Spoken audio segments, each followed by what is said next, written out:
Secretario de Asuntos Jurídicos del Partido de la Liberación Dominicana, que nos pone al día con el tema del PLD. Buenos días, José, ¿cómo está Buenos usted? días, ¿qué tal y usted? Tenía tiempo ¿Qué de no tal, lo Gilbert? veía. Bienvenido, Así es. Dantes. ¿Qué tal? Buenos días. Buenos días, José. Bien. Cuéntenos cómo va el tema del PLD y sobre todo en esta víspera de Navidad. Veía a Charlie Mariotti que estaba diciendo el día del encendido del árbol de Navidad en el Palacio que le quedaban solamente 2 Navidades al gobierno. Bueno, realmente le quedan 3. 3. Claro, esta, la Ajá. del 22, la del 23. Ok. O sea que Le en quedan ese caso 3. serían 3. Ok. Claro, porque en este caso Charlie hay como que que contó contar. mal. ¿Eh?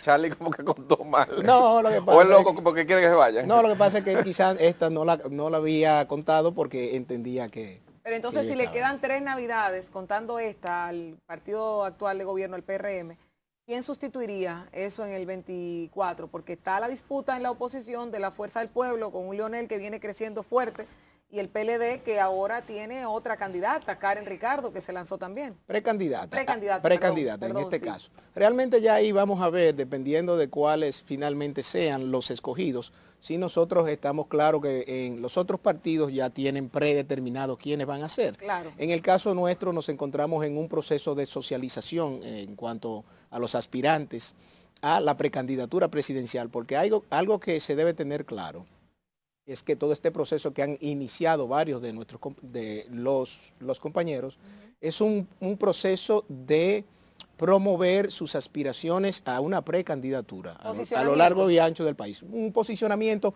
pero no solo de ellos, sino de su mensaje, de ese mensaje que ellos deben en este caso llevar a la militancia de nuestro partido, a la dirigencia de nuestro partido, a los fines de que vayan conociendo lo que es la visión país que tienen cada uno de ellos. Entonces yo creo que esto realmente es algo extremadamente positivo porque nuestro partido se mantiene con un activismo, con un dinamismo que va de la mano con el proceso de reestructuración interna que estamos llevando a cabo para transformar las estructuras medias y las estructuras de base a los fines de ya estar en plena capacidad de contar con un nuevo partido en todo el sentido de la palabra. José, ustedes han fijado octubre de 2022 como la fecha en la que ya el PLD debería tener candidato presidencial, pero la ley establece unos plazos que no se corresponden con esto. Incluso, te escuché decir en una entrevista como que podrían utilizar el método de encuestas para determinar algunas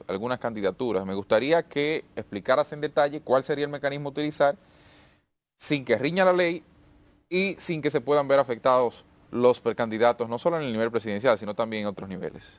Sí, mira, lo que ocurre es que la ley es clara en cuanto a la elección del candidato,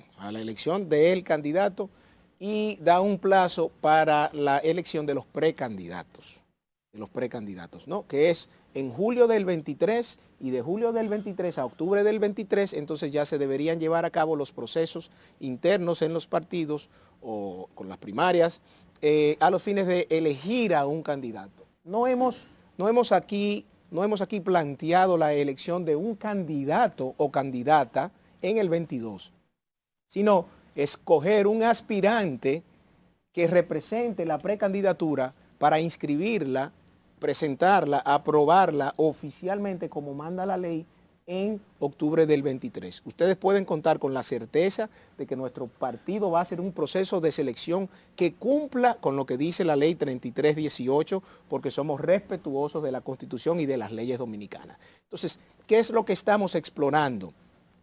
La posibilidad de implementar un mecanismo que en función de los mandatos del artículo 216 de la Constitución, que le dan plena libertad y autonomía a los partidos para autoorganizarse, montar un proceso que permita preseleccionar a uno de los 5 aspirantes y que ese sea un precandidato, ¿no? Que no se oficializará hasta julio del 2023. Pero igual, en alguna medida, eso le, digamos, impediría a cualquier otro que tenga el interés de participar cuando la ley establece que se participe. No, pueden participar, se pueden inscribir. No se coartará ese derecho. O sea, si yo en julio, perdón, Sí. si yo en marzo de 2023 digo, no, yo quiero ser candidato presidencial precandidato presidencial del PLD y correr y ver la suerte. Puedes Tiene hacerlo. Podrá hacerlo, Claro. pero ya una preselección en 2022. Bueno, pero entonces, si tú quieres, lo puedes hacer ahora, inscríbete ahora, para que esa preselección que Vaya haya corriendo. en el 22, tú estés Y si- incluido y si no se en dieron ese cuenta. balotaje. Pero- ¿Eh? Y si no se dieron cuenta, ¿hasta qué fecha es? Hasta No, marzo. Julio no, 2023. es que según la ley. No, es que van a darse cuenta porque esto es un proceso que debe cumplir con unos requisitos de publicidad previa, como manda la ley, donde se le haga saber a toda la membresía de nuestro partido que nosotros vamos a hacer un proceso. ¿Cuál? No sabemos todavía, pero va a ser un proceso que no viole la ley porque estamos claros que en el 22 no se pueden hacer ciertos, vamos a decir, mecanismos de selección, pero el que se estructure para tales fines, tú puedes tener la plena certeza de que va a cumplir, de que no va a violar ningún tipo de disposición legal. Entonces, ¿qué ocurre? Si ya a la militancia, a la dirigencia del partido, se le informa eso con tiempo suficiente, usted en su estrategia política sabrá si le conviene salir ahora o si le conviene salir en julio del 23. Ahora, no le limitaremos ese derecho a aspirar. Cuando se decida qué mecanismo se va a seleccionar, si el de unas primarias en el 23, si el de encuestas, si el de una convención, asamblea de delegados, el que se haya inscrito en julio competirá con el aspirante que haya sido preseleccionado en octubre del 22. Dantes, hay en baloncesto algo que se llama gardeo bajito o a cancha entera. Cancha a cancha, sí. Y Andy parece que tiene una cancha, un gardeo bajito contra Danilo Medina. Porque hay Jenny Berenice y doña Miriam Germán Brito, una jugadora muy buena. Porque la cantidad de auditorías que han salido, todo apunta directamente a Danilo Medina. Y se dice que en los próximos días, o en enero, un grupo de los dirigentes del PLD altos pudieran estar tras las rejas. Miren, yo no lo veo así, de verdad. Yo no lo veo así y yo te comentaré por qué. Lo primero es que las imputaciones que se han hecho son a individuos en particular. Y eso no implica al expresidente Medina.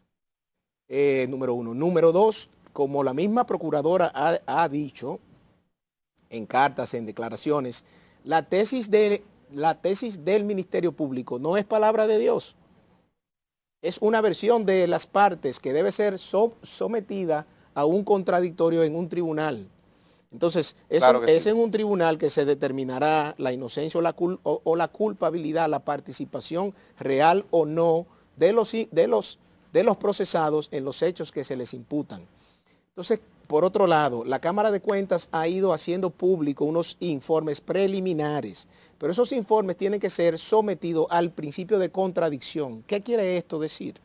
Que las auditorías deben ser socializadas con los auditados y los auditados deben tener la capacidad de ripostar, de responder a los hallazgos de las auditorías. Entonces, eso es algo que realmente hay que ver con mucho cuidado porque independientemente de que la Cámara de Cuentas diga hay una cantidad de fondos que se llevaron a cabo en obra y no hay el sustento suficiente. Bueno, pero ¿ustedes buscaron ese sustento suficiente? Sí, no lo encontré, pero quizás el auditado dice, miren los sustentos aquí.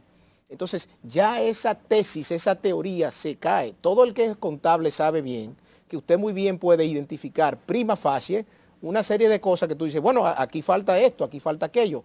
Y el que está siendo contabilizado dice, no, pero espérate, yo tengo este documento aquí y este documento acá. Podemos nosotros contar con que las instituciones, con que quienes dirigen las instituciones van a hacer la debida diligencia de obtener todas las informaciones de procesos pasados desde hace muchos años en tiempo oportuno para que ese informe de la Cámara de Cuentas, por ejemplo, si te daba 10 o si te detectaba 10 irregularidades, en vez de 10 fueran 3, porque los documentos están ahí disponibles. Entonces, no es porque la Cámara de Cuentas diga que pasó esto y que pasó esto, que eso ya es la palabra de Dios o que eso es así. Eso tiene que demostrarse en un tribunal. ¿Usted entiende que es una persecución política del gobierno? Mira, a mí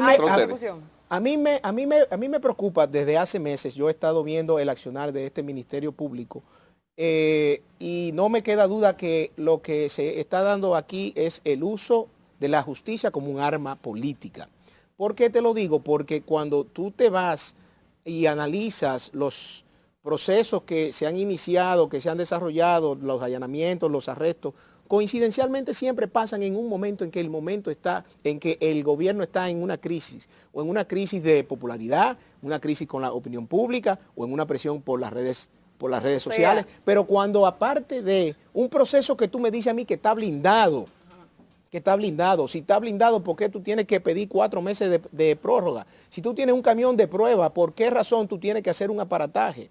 Muchas veces la forma daña el fondo. Y hemos visto como la propia procuradora, desde la carta que hizo pública aquella vez para las alertas migratorias, hizo saber que convocó a una reunión y que llegaron 2 personas ajenas al Poder Judicial para pedirle que dejara sin efecto la disposición de levantar todas las alertas migratorias. Entonces ahí hay una influencia externa al Poder Judicial. Entonces, ¿quiénes fueron esas 2 personas que no pertenecen al Poder Judicial a una reunión en su despacho con Wilson Camacho, con Jenny Berenice, con el director de Migración, para tratar el tema de todas esas alertas hace casi 4 meses? Pero su último discurso en la Cámara de Comercio, donde ella reconoce que todo proceso penal se debe llevar a cabo guardando la dignidad de las personas, guardando el debido proceso, no sobreexponiendo en los medios de comunicación. ¿La están desautorizando o lo están haciendo diferente a lo que ella dice? Mira, yo lo que realmente creo es que el discurso que ella dio no se corresponde con lo que sus subalternos están haciendo. 2 ministerios públicos, básicamente. No, yo no diría que 2 ministerios públicos. Yo diría que un ministerio público que no lo controla Miriam Germán. ¡Ay! O sea, ¿y en manos de quién está entonces? No, déjalo de ese tamaño. No, yo creo que realmente habría que preguntarle. Un ministerio público que no está controlado por Miriam Germán. ¿Por quién? No. ¿Por Jenny Berenice y Wilson Camacho? Yo no sé por quién. Pero alguien tiene que estar controlado. Puede ser controlado por alguien fuera de la Procuraduría. Gracias a José Dantes, que vino y regó pólvora aquí. Si le echaron un chin de chispa, esto explota. Gracias a José Dantes, secretario de Asuntos Jurídicos del Partido de la Liberación Dominicana. Con él vamos a una breve pausa comercial. En breve ya está con nosotros el doctor Bautista Rojas Gómez, senador de la Fuerza del Pueblo, que comparte con nosotros temas importantes. No se